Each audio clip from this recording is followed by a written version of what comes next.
C'était le 14 mars 1944, quelque part sur le front de l'Est, dans un village détruit, dont le nom avait depuis longtemps disparu des cartes.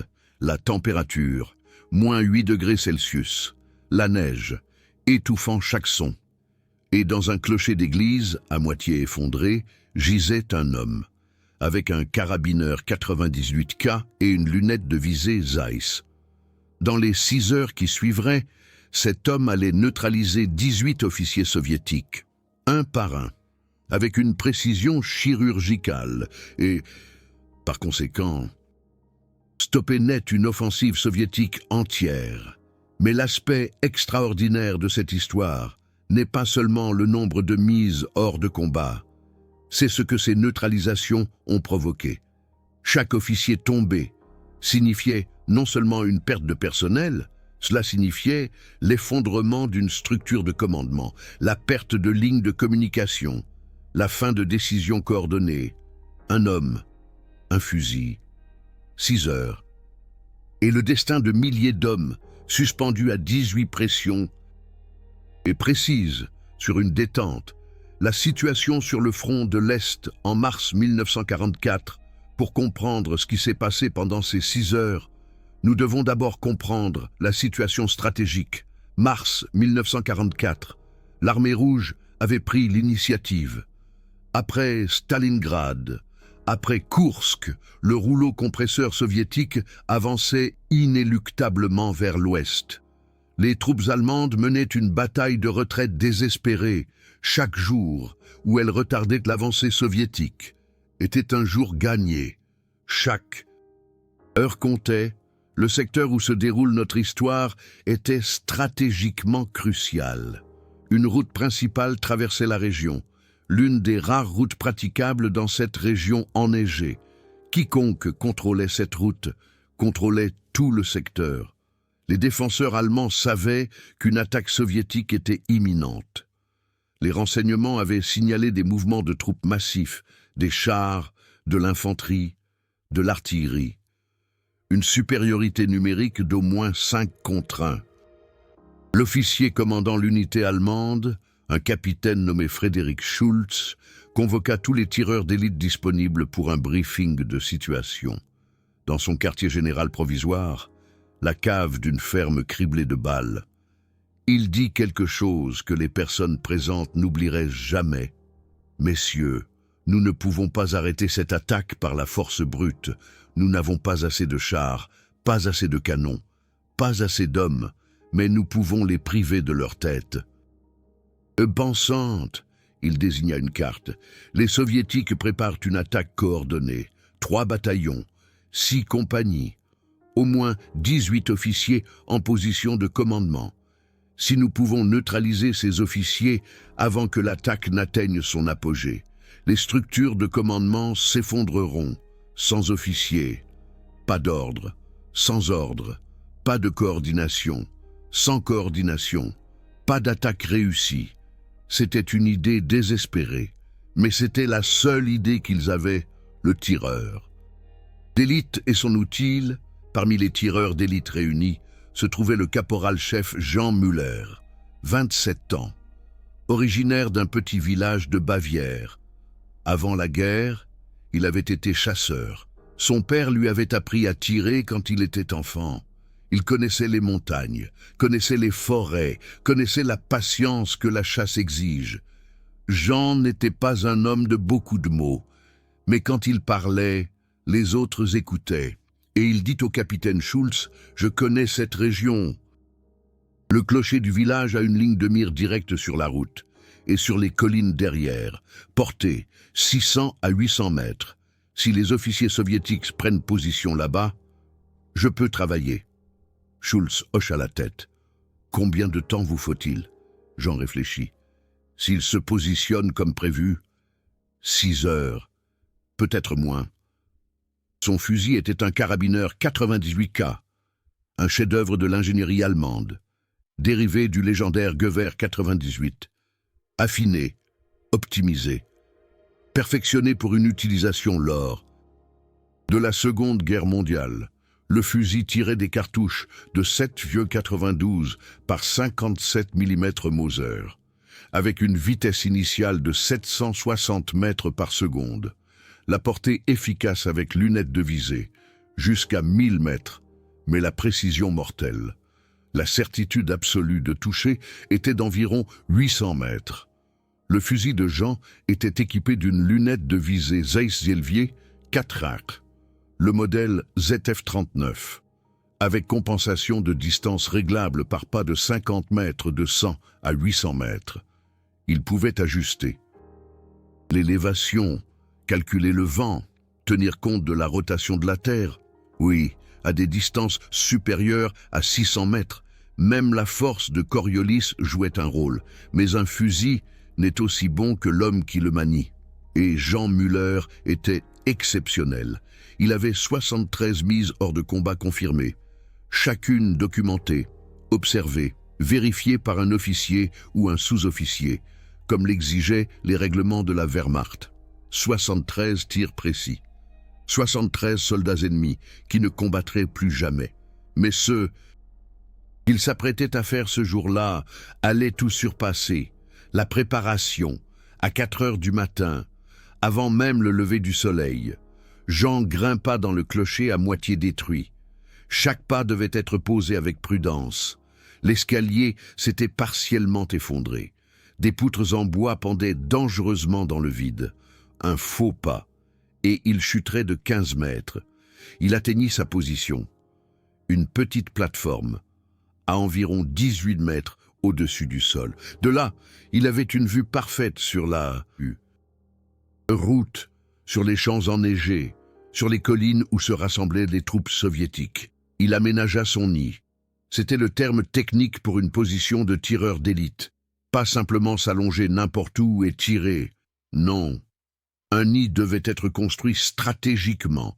Premièrement, le camouflage. Il utilisa de la neige, des tuiles brisées, du vieux bois. Tout devait paraître naturel. Rien ne devait attirer l'attention. Un tireur d'élite qui est découvert est un tireur d'élite mort. Deuxièmement, la stabilité. Il avait besoin d'un support stable pour son fusil. Chaque mouvement, chaque tremblement pouvait décaler le tir de centimètres. À 700 mètres, cela signifiait démettre. Il utilisa des sacs de sable qu'il avait préparés la nuit précédente. Troisièmement, voie d'évacuation. Toujours planifier une issue. Toujours savoir où se trouve le prochain abri. Un tireur d'élite tire et disparaît. Tire et disparaît. Jamais 2 fois au même endroit. Mais aujourd'hui, j'en avais pas l'intention de disparaître. Aujourd'hui, il resterait ici pendant 6 heures et travailler. Il prépara son équipement. 20 cartouches dans 2 chargeurs de 5 cartouches chacun. Le Kar 98K avait un chargeur interne de 5 cartouches. Après chaque tir, il devait actionner manuellement la culasse, tirer vers l'arrière, éjecter la douille vide, pousser vers l'avant, charger une nouvelle cartouche dans la chambre. Cela demandait de l'entraînement. Hans y parvenait en moins de 2 secondes. Il ouvrit son carnet. Il y consignait des notes, la vitesse du vent, la température, l'humidité, la pression atmosphérique. Tous ces facteurs influençaient la trajectoire de la balle. Un tireur d'élite qui ignorait ces facteurs n'était pas un tireur d'élite, il n'était que quelqu'un avec un fusil. Vent, 15 km par heure venant du nord-ouest. Cela impliquait une légère déviation latérale vers la droite, à 700 mètres, environ 40 cm.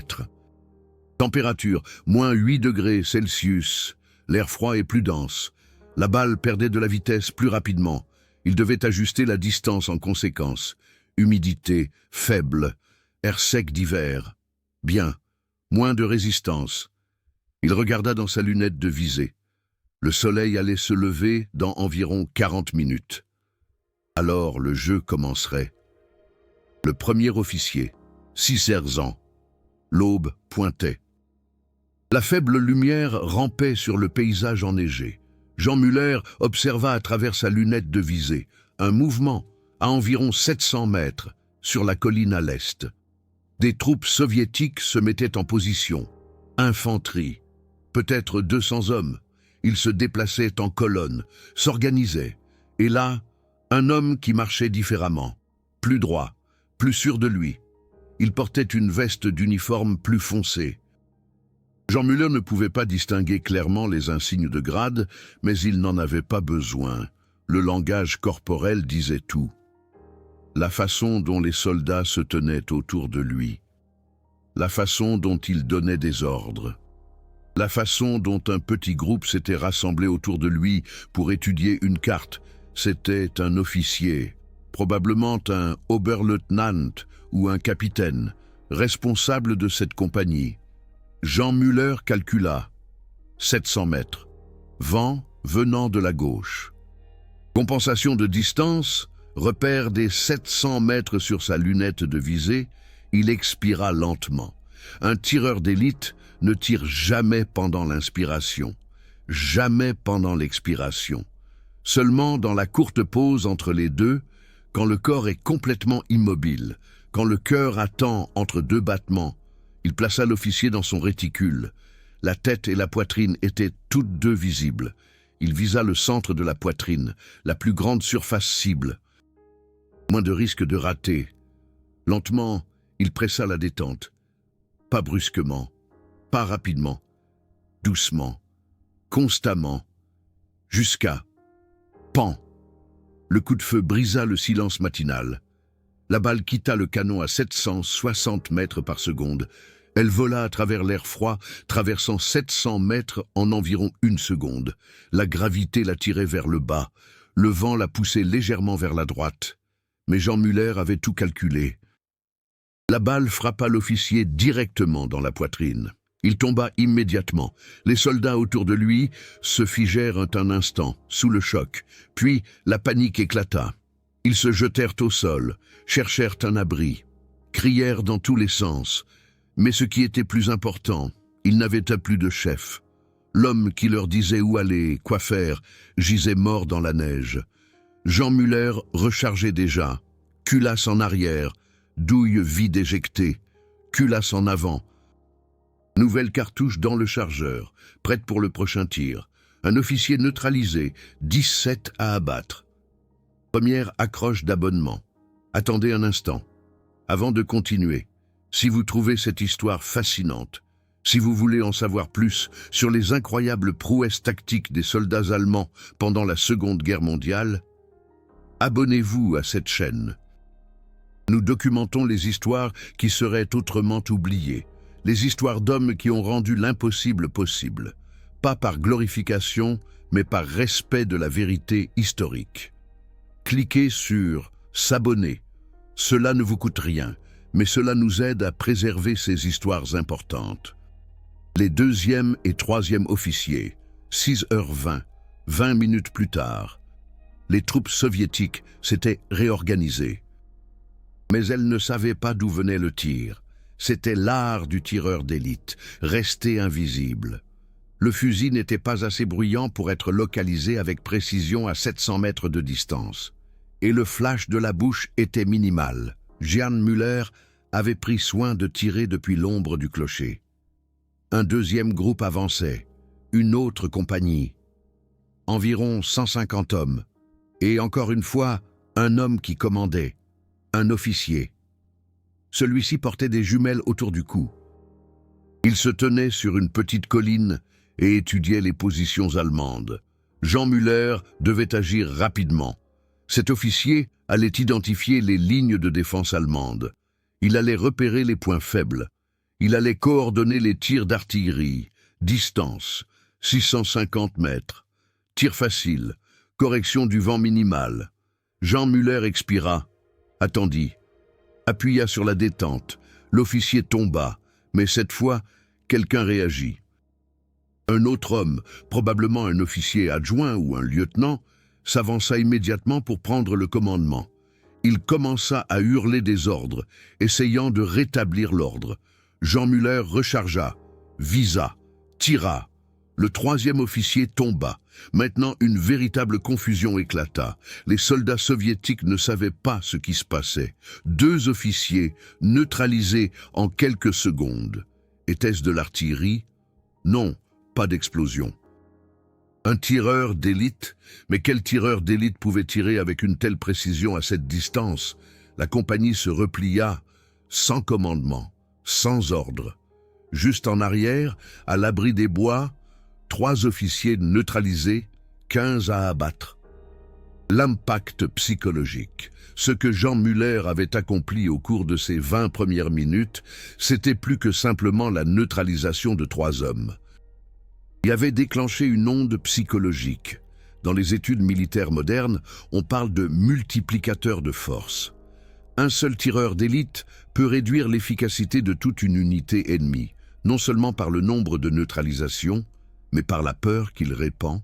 Les soldats soviétiques commencèrent à devenir nerveux. Quiconque restait debout trop longtemps pouvait être la prochaine cible. Quiconque s'exposait pouvait tomber. Et particulièrement dangereux, être officier, un caporal-chef allemand observant la scène depuis une autre position décrivit plus tard dans son journal, c'était comme si une mort invisible planait au-dessus du champ de bataille. Les soviétiques savaient qu'il était là, mais ils ne pouvaient pas le voir, ne pouvaient pas l'atteindre, ne pouvaient pas lui échapper. Ils ne pouvaient qu'attendre et espérer ne pas être la prochaine cible.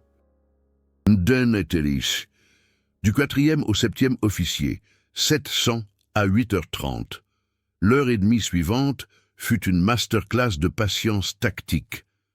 Les unités soviétiques avaient commencé à devenir plus prudentes. Les officiers restaient à couvert. Ils communiquaient par des estafettes, des soldats qui portaient les ordres d'une position à l'autre.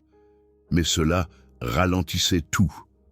Les ordres, qui normalement étaient donnés en quelques secondes, prenaient maintenant des minutes. La coordination, ce qui était d'ordinaire fluide, devenait fragmentée. Jean attendait. Un tireur d'élite doit savoir attendre. Des heures s'il le faut. Des jours s'il le faut, attendre le moment parfait, attendre la faute de l'ennemi, et des fautes, il y en avait toujours. À 7h15, un capitaine soviétique commit une erreur fatale. Il quitta son abri pour inspecter personnellement une position de mitrailleuse. Peut-être pensait-il que le tireur d'élite allemand avait disparu, peut-être pensait-il être assez rapide, peut-être, simplement, n'a-t-il pas réfléchi. Jean tira. Le capitaine s'effondra. 4 officiers neutralisés. À 7h50, un lieutenant essayait d'organiser ses hommes pour une attaque. Il se leva le bras pour donner l'ordre d'avancer. Jean tira. Le lieutenant s'écroula avant même d'avoir pu prononcer l'ordre. 5 officiers mis hors de combat. À 8h10. Un lieutenant-colonel utilisait un téléphone de campagne dans une tranchée partiellement protégée. Jean ne pouvait voir que le haut de son corps. Une cible difficile, mais pas impossible. Jean visa avec soin. Tenant compte du vent, légèrement modifié, appuya sur la détente, impact, 6 officiers neutralisés, à 8h30. 2 officiers, probablement un major et son adjudant, se déplaçaient entre 2 positions. Ils couraient, baissés, essayant de rester le plus bas possible. Mais pendant un instant, juste un court instant, ils durent traverser un champ découvert. Jean prit d'abord l'officier le plus gradé dans sa lunette, tira. Le major s'écroula. L'adjudant se figea. Choqué, une erreur fatale. Jean rechargea, tira à nouveau. Les 2 tombèrent. 8 officiers mis hors de combat. 10 encore à abattre. Et la réaction soviétique. Les commandants soviétiques comprenaient maintenant ce qui se passait. Quelque part. Ils ne savaient pas exactement où, mais quelque part, un tireur d'élite allemand extraordinairement efficace opérait, et il éliminait systématiquement leur structure de commandement. Ils essayèrent de prendre des contre-mesures. Des tireurs d'élite soviétiques furent envoyés pour trouver le tireur allemand. Ils fouillèrent les environs avec leurs propres lunettes de visée. Ils cherchèrent des lueurs de canon, des positions suspectes, le moindre indice. Mais Jean était un fantôme. Il tirait depuis l'ombre, il bougeait au minimum. Son nid était parfaitement camouflé, et le plus important, il savait quand tirer et quand attendre. Un tireur d'élite soviétique se positionna à environ 800 mètres, sur une colline, avec une bonne vue sur le village. Il commença à scanner méthodiquement chaque cachette possible. Jean le vit à travers sa lunette. Il aurait pu tirer. Un tireur d'élite soviétique était une cible légitime. Mais Jean hésita. S'il tirait, la lueur de son canon révélerait sa position. Les autres tireurs d'élite soviétiques sauraient immédiatement où il était. Et alors? Sa mission serait terminée. Non, il devait attendre. Il devait prioriser les officiers. Les tireurs d'élite étaient dangereux. Mais il ne dirigeait pas les troupes. Il ne coordonnait pas les attaques. Les officiers étaient les vraies cibles. Alors, Jean attendit, immobile, respirant à peine. Le tireur d'élite soviétique continua à chercher, cherchant et cherchant, mais ne trouvant rien, après 40 minutes, le tireur d'élite soviétique abandonna et changea de position. Jean expira. Le danger était passé, pour l'instant. Deuxième appel à l'abonnement. Imaginez rester complètement immobile pendant 40 minutes, pendant qu'un tireur d'élite ennemi vous cherche directement. Une fausse inspiration, un léger mouvement, et tout serait terminé. C'est la réalité d'un tireur d'élite. Si ces détails vous fascinent, si vous voulez comprendre la pression psychologique et physique, alors abonnez-vous à cette chaîne. Nous racontons l'histoire complète. Les détails techniques, les moments humains, cliquez sur s'abonner. Du 8e au 12e officier, de 9 ans à 10h30. Les troupes soviétiques essayaient de réorganiser leur attaque. Mais chaque fois qu'un officier tentait de prendre les commandes, chaque fois que quelqu'un sortait de sa couverture pour donner des ordres, Jean attendait. À 9h15, un commandant de bataillon. Reconnaissable à son uniforme et au groupe d'adjudants autour de lui, essaya d'évaluer personnellement la situation. Il se déplaça vers une position avancée. Jean attendait ce moment. Un commandant de bataillon était une cible de haute valeur. Sa mort affecterait la coordination de 3 à 4 compagnies, distance 780 mètres, presque à la limite de sa portée efficace, mais faisable. Jean respira lentement, calcula chaque facteur. Le vent s'était légèrement levé. Il devait corriger plus à gauche, ajuster la compensation de distance à 800 mètres. Il appuya sur la détente. La balle vola. Un peu plus d'une seconde. Le commandant de bataillon s'effondra. 9 officiers mis hors de combat. Les troupes soviétiques étaient maintenant dans un désordre total. Les chaînes de commandement étaient rompues. Personne ne savait qui était aux commandes. Les compagnies attendaient des ordres qui n'arrivaient jamais. Les troupes restèrent dans leur position, ne sachant pas quoi faire. Au cours des 90 minutes suivantes, Jean élimina 4 autres officiers. Chaque tir, un chef-d'œuvre de précision. Chaque tir, un autre clou dans le cercueil de l'attaque soviétique. 12 officiers neutralisés, 6 encore à éliminer. Les 6 derniers décisifs, de 11 ans à 12 ans à 11 heures. L'attaque soviétique était factuellement stoppée. Les troupes étaient démoralisées. La structure de commandement était détruite, mais les commandants soviétiques n'abandonnèrent pas. Ils firent avancer de nouveaux officiers, des hommes de la réserve, des hommes qui devaient reprendre la direction. Mais Jean était toujours là, toujours en train d'attendre, toujours en train d'observer, un par un. Les 6 derniers officiers tombèrent. Chaque tentative de rétablir le commandement fut accueillie par un tir précis à 700, 800, parfois même 850 mètres de distance. Le dernier officier, le 18e, tomba à 12h07.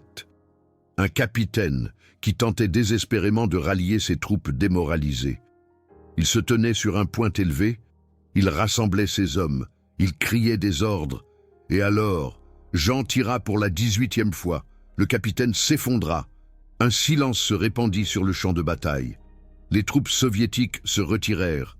sans direction, sans coordination. Simplement en arrière, l'attaque avait échoué, pas par une puissance de feu supérieure, pas par un nombre plus important d'hommes, mais par un seul homme, avec un carabineur 98K qui avait tiré 18 coups précis en 6 heures. 18 officiers neutralisés, mission accomplie. Le retour à 12h30. Jean descendit prudemment du clocher. Son corps était raide. 6 heures dans la même position. Presque aucun mouvement. Ses muscles protestaient, ses yeux brûlaient, de la concentration constante à travers la lunette de visée, mais il était vivant. Et la mission était un succès. Il retourna au quartier général. Le capitaine Schultz l'attendait. Quand Jean entra, Schultz le regarda et dit seulement un mot. « Combien ?»« 18, » répondit Jean. Schultz ferma les yeux un instant. 18 officiers, en 6 heures. Il secoua la tête, non pas par incrédulité, mais par respect. Les Soviétiques ont reculé. Notre éclaireur rapporte qu'ils reconsidèrent complètement leur planification d'attaque. Ils ne savent pas si nous avons un tireur d'élite ou plusieurs. Ils ne savent pas si nous avons un bataillon entier de tireurs d'élite. Tout ce qu'ils savent, c'est que chaque officier qui lève la tête meurt. Il tendit à Jean un verre d'eau. Vous nous avez gagné au moins 3 jours, peut-être plus, 3 jours, pendant lesquels nous pouvons renforcer nos positions. 3 jours, pendant lesquels des renforts peuvent arriver. Vous avez sauvé cette unité. Mais Jean ne pensait pas à la gloire. Il pensait aux 18 hommes qu'il avait neutralisés. Officiers, oui. Ennemis, oui. Mais des hommes. Des hommes avec des familles, peut-être. Des hommes avec des histoires. Un tireur d'élite porte un lourd fardeau. Chaque cible a un visage. Chaque tir est personnel. Ce n'est pas comme l'artillerie, où l'on ne voit jamais qui l'on tue. Un tireur d'élite voit tout, voit le moment où la vie s'éteint. Jean posa son fusil, le nettoya soigneusement. De l'huile sur la culasse, nettoyage du canon, vérification de la lunette de visée. Un tireur d'élite prend soin de son outil, c'est le lien entre lui et sa tâche. L'impact stratégique. Prenons un peu de recul et analysons ce qui s'est réellement passé ici. Une offensive soviétique d'au moins 1500 soldats, soutenue par des chars et de l'artillerie, a été stoppée par la neutralisation de 18 hommes. Cela représente 1,2% des troupes attaquantes, même pas 2%. Mais ces 1,2% étaient le système nerveux de l'armée, les officiers, les décideurs, les hommes qui donnaient des ordres, adaptaient les tactiques, coordonnaient les troupes sans eux. L'armée était un corps sans cerveau. Les soldats étaient toujours là, les armes fonctionnaient encore, mais personne ne leur disait où tirer, personne ne coordonnait les attaques, personne n'adaptait la stratégie. C'est la véritable puissance de la neutralisation de précision. Il ne s'agit pas de tuer le plus d'ennemis, il s'agit de neutraliser les bons ennemis, les multiplicateurs de force, les figures clés. Les doctrines militaires modernes l'ont reconnu. Aujourd'hui, nous parlons de High Value Target, cible de haute valeur, commandant, officier de communication, spécialiste des armes. La neutralisation d'une cible de haute valeur peut avoir plus de valeur stratégique que la neutralisation de 100 soldats ordinaires. Jean Muller avait compris cela intuitivement. Il n'avait pas simplement tiré. Il avait observé, identifié, priorisé, attendu les moments où la neutralisation aurait le plus d'effet. Le commandant de bataillon à 9h15, ce n'était pas un hasard. Jean avait attendu que le commandant se rende à une position critique où sa mort provoquerait le maximum de confusion. Les 2 officiers, à 8h30, Jean avait neutralisé les 2 en quelques secondes pour empêcher l'un de prendre le commandement. Ce n'était pas une violence arbitraire, c'était une précision chirurgicale, une stratégie appliquée à travers une lunette de visée. troisième accroche d'abonnement. Cette histoire nous montre quelque chose de fondamental sur la guerre. Il ne s'agit pas toujours de taille et de nombre. Parfois, la précision est plus puissante que la masse. Si vous voulez voir plus d'analyses tactiques de ce genre, si vous voulez comprendre comment les soldats allemands pendant la Seconde Guerre mondiale ont compensé une supériorité écrasante par l'intelligence et l'habileté, alors abonnez-vous maintenant. Nous ne documentons pas seulement des histoires, nous analysons des stratégies, nous révélons des tactiques, nous préservons le savoir militaire. Cliquez sur « S'abonner ». Les leçons techniques que pouvons-nous apprendre de la mission de Jean Müller? Il existe plusieurs principes tactiques et techniques qui ont été démontrés ici. Premièrement, la préparation est essentielle. Jean a passé des heures à préparer sa position, camouflage, stabilité, voie de fuite. Il a calculé le vent, la température, l'humidité. Il a préparé ses munitions. Il connaissait son fusil si bien qu'il pouvait actionner la culasse à l'aveugle. Dans les entraînements modernes de tireurs d'élite, on dit 80% du succès est la préparation, seulement 20% est le tir réel. Deuxièmement, la patience est une arme. Jean a attendu des heures, si nécessaire. Il n'a tiré que lorsque la cible était optimale, lorsque les conditions étaient réunies, lorsque l'effet était maximal. Un tireur d'élite impatient est un tireur d'élite mort, ou pire, un tireur d'élite inefficace, qui révèle sa position sans rien avoir accompli. Troisièmement, connaissez vos priorités. Lorsque le tireur d'élite soviétique le cherchait, Jean n'a pas tiré. Pourquoi? Parce que les officiers étaient des cibles plus précieuses. Il a sacrifié une neutralisation pour ne pas compromettre sa mission. Cela exige de la discipline. Il est tentant de prendre chaque cible disponible. Mais un tireur d'élite stratégique pense plus loin. Qu'est-ce qui apporte le plus grand avantage? Qu'est-ce qui sert le mieux la mission? Quatrièmement, compréhension technique. Jean comprenait parfaitement son outil. Il savait comment le vent influençait la balle, comment la température modifiait la trajectoire, comment la distance devait être compensée. Le carabineur 98K était un excellent fusil. Mais sans l'expertise de Jean, il n'aurait été qu'un morceau de métal et de bois. La combinaison d'une technique perfectionnée et d'une application magistrale, c'était la véritable arme. Cinquièmement, guerre psychologique. L'effet psychologique de l'action de Jean était peut-être plus important que les neutralisations physiques. La peur qu'il a semée, l'incertitude, le sentiment qu'une mort invisible planait au-dessus du champ de bataille. Les tactiques modernes de contre-tireurs d'élite se consacrent presque exclusivement à cette dimension psychologique. Comment découvre-t-on un tireur d'élite? Comment atténuer la peur au sein de nos propres troupes? Comment empêcher un seul tireur d'élite de paralyser toute une unité?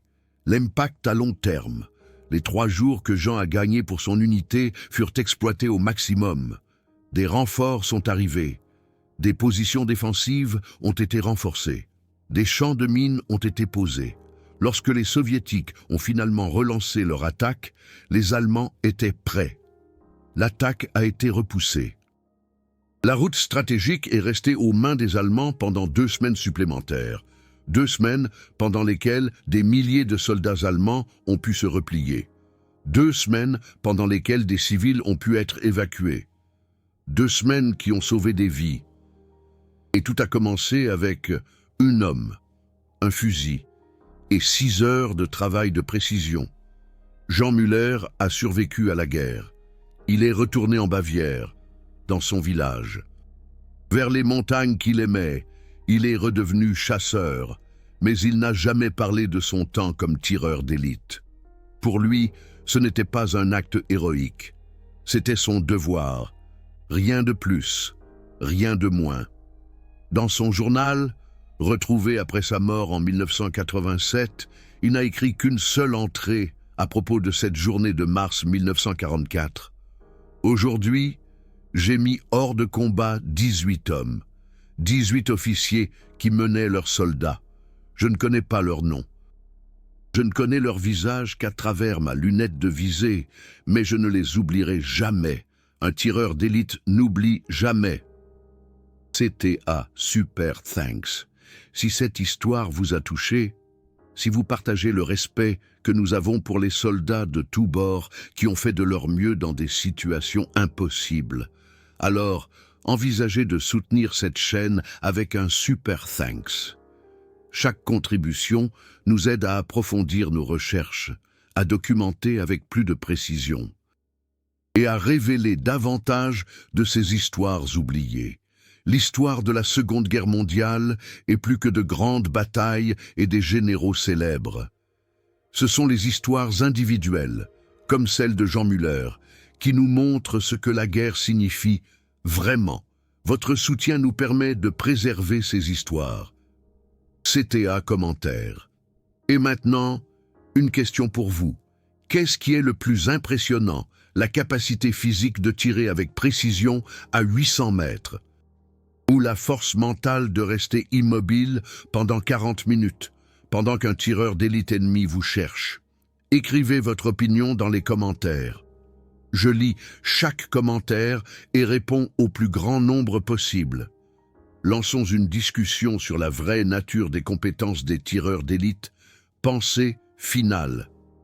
Un homme, un carabineur, 88 cas, 6 heures, 18 officiers. Ces chiffres racontent une histoire de précision, de patience et de pensée stratégique. Mais ils racontent aussi une histoire du fardeau qu'un tireur d'élite porte. Chaque cible est un être humain. Chaque tir est une décision consciente de mettre fin à une vie. Jean Müller n'était pas un monstre. Il n'était pas un tueur de sang-froid. Il était un soldat qui accomplissait son devoir avec le plus grand professionnalisme et talent possible. Cette histoire n'est pas un appel à la glorification de la violence. C'est une documentation de la vérité historique, de la maîtrise tactique, de la dure réalité de la guerre, où des actions individuelles peuvent influencer le destin de milliers de personnes. L'héritage de soldats comme Jean Müller n'est pas le nombre de leurs mises hors de combat. C'est ce que leurs actions ont accompli, les camarades qu'ils ont sauvés, le temps qu'ils ont gagné, les leçons tactiques qu'ils nous ont laissées. Aujourd'hui, plus de 80 ans plus tard, les académies militaires du monde entier étudient de telles opérations. Elles analysent les tactiques, comprennent la psychologie, tirent des leçons de l'histoire. Et peut-être est-ce là la vraie valeur de telles histoires, non pas la glorification de la guerre, mais la compréhension de celle-ci, la reconnaissance du facteur humain, le respect du savoir-faire, même dans le contexte de la guerre. 18 officiers, 6 heures. Un tireur d'élite qui a changé l'histoire. C'était la mission de Jean Müller en mars 1944 sur le front de l'Est. Elle ne sera jamais oubliée.